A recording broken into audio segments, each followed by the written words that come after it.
Okay, तो the boys को बर्बाद करने के बाद एरिक क्रिप्के इस द बॉयज़ के शो रनर उसका स्पिन ऑफ लेकर आ रहे हैं वॉट राइजिंग, जिसके लीड में होने वाला है हमारा सोल्जर बॉय। कैसे उसको पावर्स मिली, कैसे वो जंग में गया नहीं गया, क्या क्या हुआ, वो कैसे फेस बना द वॉट का, ये सारी चीज़ें। साथ ही में वॉट कैसे आगे बढ़ा, कैसे वो फिर से अपने वर्चस्व में आया, ये सारी चीज़ें दिखाई जाएंगी।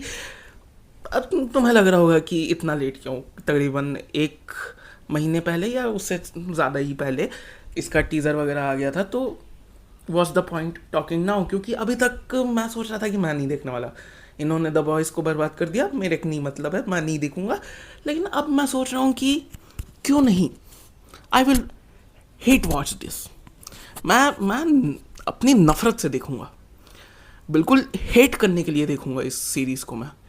और कहीं भी प्लॉट कन्वीनियंस या प्लॉट होल्स दिखाई दिए ना, बर्बाद बर्बाद बर्बाद ये करने लगूंगा।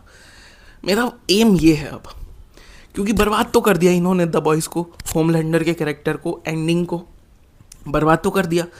इनको फिर भी पैसे कमाने हैं, तो अब मैं हेट वॉच करूँगा और मज़े लूँगा, because I think that's what Clara would have wanted.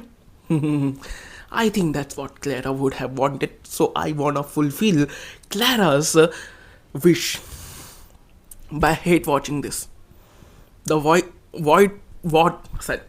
what rising को hate watch करूँगा मैं। कुछ भी होगा, हल्का सा भी प्लॉट कन्वीनियंस, थोड़ा सा भी प्लॉट होल या कैरेक्टर्स ऐसा वैसा कि ये बर्बाद, घटिया शो, यही करने वाला हूँ मैं। That's my aim entirely.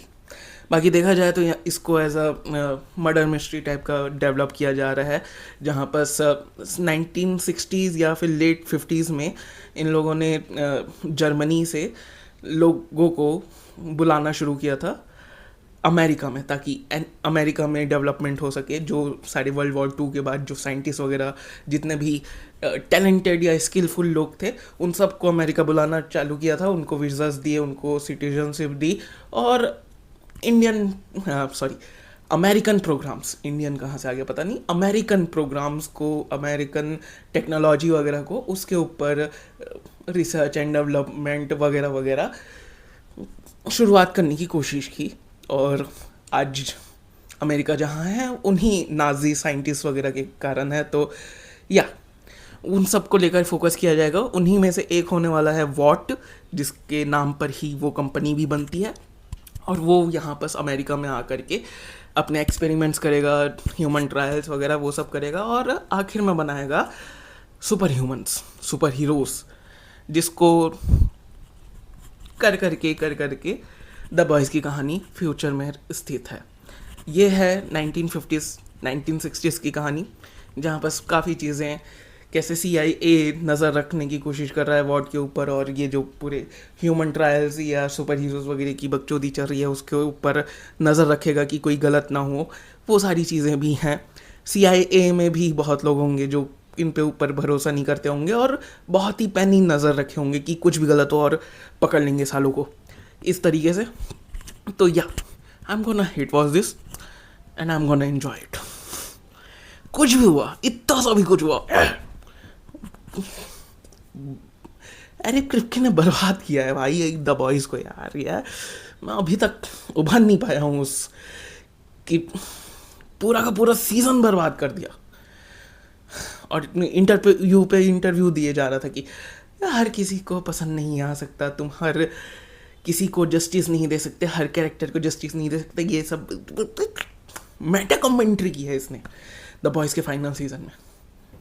तो भाड़ में जाए, नहीं हो पाया तुमसे, तुमने बर्बाद किया द बॉयज़ के फिनाले को, अब तुम्हारा स्पिन ऑफ्स भी बर्बाद होंगे, और I am gonna watch it. यहाँ बैठा हूँ मैं पॉपकॉर्न लेकर के तुम्हारे शोज़ की बर्बादी के लिए।